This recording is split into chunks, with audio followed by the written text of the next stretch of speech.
Hey guys, Matt here at Brewery. Happy Homebrew Wednesday. Today we're going to try one of the beers that Gary sent me. A few people during the Malt Experiment have sent me a couple extra things. And this is one that Gary sent me. It's called Violet Sunshine Blueberry Blonde. I think he's shared this with a few people. And I've seen some reviews online, and man, I was really looking forward to this one. Sounds really good. It says this blueberry blonde was made with real blueberries added to the secondary after primary fermentation. A touch of blueberry extract was added to support the flavor with the aroma. This beer was not intended to be like a blueberry muffin, but to have a slight blueberry flavor and aroma. Best served with 4 to 6 whole blueberries in each pint. So just listening to the description of that is very similar to what I do with my fruit beers as well. So when I've done like my mango beer, when I did like a strawberry blonde, same kind of thing. I let it go through primary fermentation. I chucked the fruit straight in afterwards, right when it was done. And then if I felt like that wasn't quite enough, then I might add a little bit of extract when I go to bottle it to just enhance the flavor. And it looks like that's exactly what it did here. So this comes in at an ABV of 4.5%. IBUs are 22.6. Let's show you guys a shot of the can work. He's got some really cool labels there. Tapout Brewing. Is that focusing there? I don't know. There we go. Oh. All right, very nice. So I like to follow instructions with these beers, and this one says that it is best with some blueberries. So I had some frozen blueberries. They've taken a few minutes here to thaw out a bit. It's probably more than 6. They're small though. I don't know. I might have like 10 in there. So hopefully that's not too much.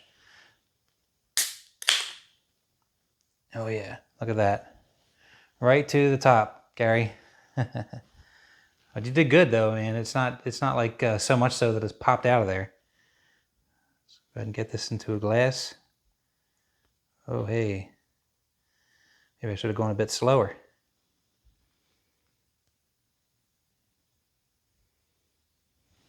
All right. Oh yeah, plenty of carbonation in there. You can really see those bubbles coming through. Let's see if I can get that going up on the camera here.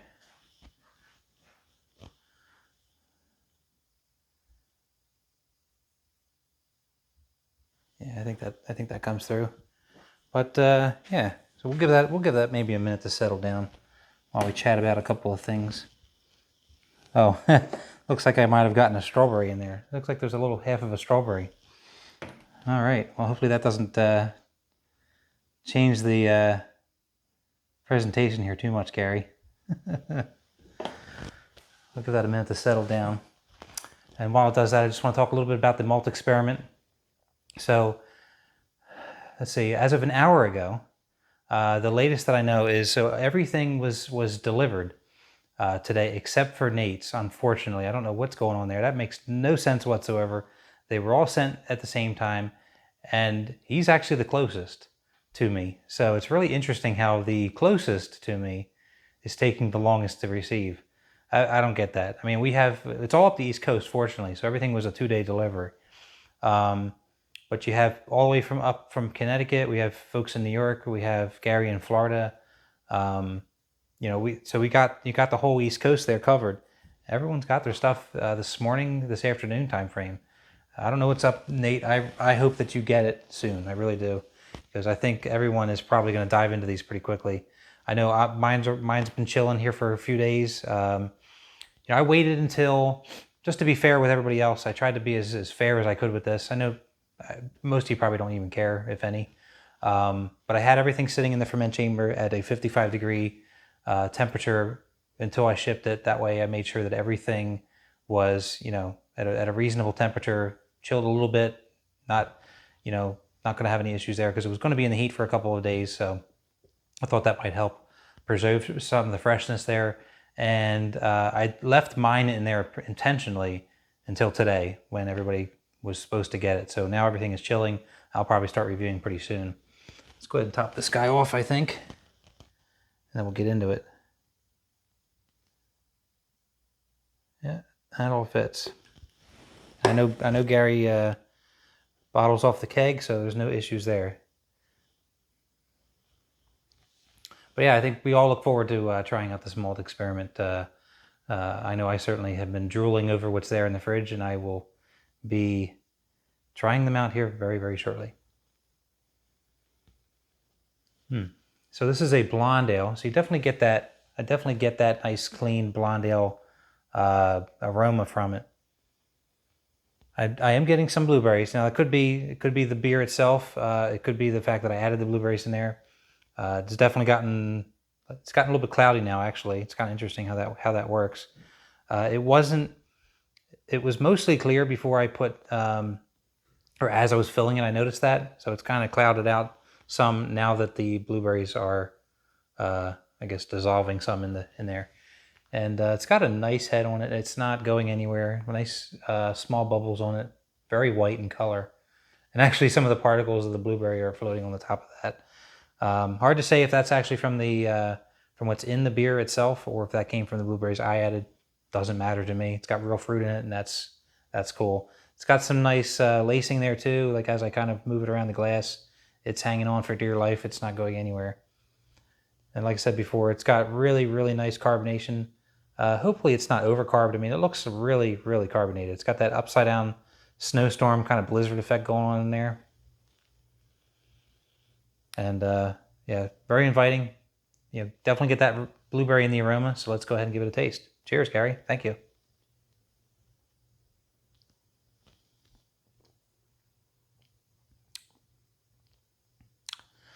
Yeah, that's really, really nice. That's exactly what I expected this to be. Even though it looks like it's really, really carbonated, that isn't following through on the taste so much.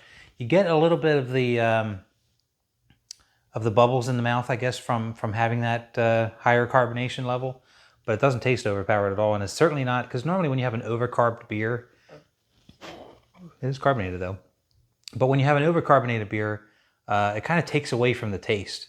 You know, you start to lose some of that quality that you're trying to get out of that, like especially with fruit. I've noticed. I had what, a couple years ago I did a watermelon wheat that got overcarbonated from sitting around too long, and just the yeast just kept on going, I guess, with whatever sugars were left in there from the watermelon, and it got overcarbonated. And I had a couple of bottle bombs, and just for the hell of it, I tried one, and it was so overcarbonated to the point where you really couldn't tell that it was a watermelon beer anymore. You know, those bubbles going on were just taken away from all that flavor. This is not, though. This, you're definitely getting all that flavor still in there.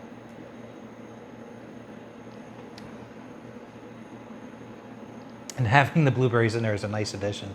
That's really cool. But yeah, it's very smooth, Gary. Very clean beer. It tastes exactly what I expected out of it. A nice base blonde ale with some nice blueberry flavoring as a highlight. It's not.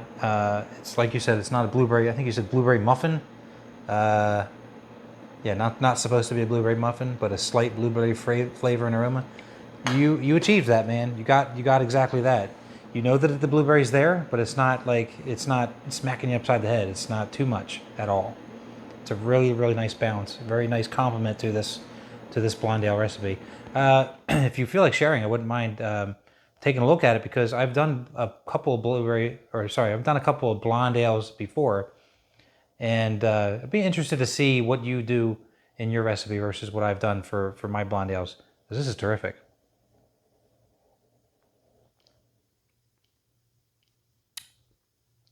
Yeah. So I'm going to enjoy the rest of this off camera, I think. So I'm probably just going to close this out. I don't really have much to update. You know, the ferment chamber is looking a little empty now. So that's cool. I'll be able to, you know, I actually, with the DKN, or what I'm calling the DKW, the Dropkick Rec, that I believe is finally done. Actually, it was probably done fermenting a couple of days ago, but I brewed that thing last, I think, Thursday, and so it's been almost a week. And I'm sorry, no, I brewed it on Wednesday, so it's been a week. And actually, I think as of a couple of days ago, I started to see the airlock activity cease or extremely slow down. So it's probably done. I'll give it a check. I usually like to let it sit even a few days after fermentation, just to make sure that it's good and done. Because I am going to dry hop this one. I think I'm going to do something similar to what we did for the yeast experiment, where we just put the hops in the primary when it's definitely done fermenting, and then shortly after that probably cold crash it, or probably around the same time. I think I can't remember exactly how we did it. I think we did. I think we actually did the dry hop after the cold crash. I think it was cold crash, then dry hop for a day. I forget the exact order, but I'll do something similar with this beer to keep it moving along faster. It's a very simple recipe. It's not a high gravity beer, so it's going to be done pretty quickly anyway and ready to drink. It's probably ready to drink now. But I want to get those dry hops in there and get that on tap. So it was fermenting in the pantry. Actually worked out really good because we keep the house at 70 degrees, and that ferment vessel it kind of stuck around the 69 degree range. I think it was like 69 and a half. It was, because it's on the floor, it's stainless steel. The floors are very cold. We're on a slab, concrete slab. So with the AC going, the floors are nice and cold. So that worked out real nice. And yeah, and then on the brewing front, I probably have a couple of brews coming up here soon. I don't know exactly when, but I got those couple of collabs that I want to do. Gary and I are going to do an Oktoberfest, probably first, I think. We're just trying to figure out a good time, like when he's off versus me, and we can do it at the same time. With my schedule, working nights, it collides a little bit, but I can probably start late afternoon. We'll figure it out. We'll get that done, and then of course sometime probably in September, Wally and I will do that pumpkin beer. All good things, all good things. But yeah, that's really it. So I'm not going to keep everyone. So anyway, I hope everyone has a happy Homebrew Wednesday. It's almost over. It's actually 10:30. So I'm going to wind down with this nice beverage here from Mr. Gary. Thank you, sir. I'm going to take another quick look at that website and see if Nate's package has gotten there yet. Somehow I doubt it because it is kind of late, but it's been saying pending all day. So hopefully not too much longer, man. And look forward to seeing those reviews. We're probably going to get a score sheet up here pretty soon. If it's not already there, I know Gary was working on that. So look for that. I'll put out some information if I see it. And then, we'll go from there and see everybody later. Have a good night. Take care.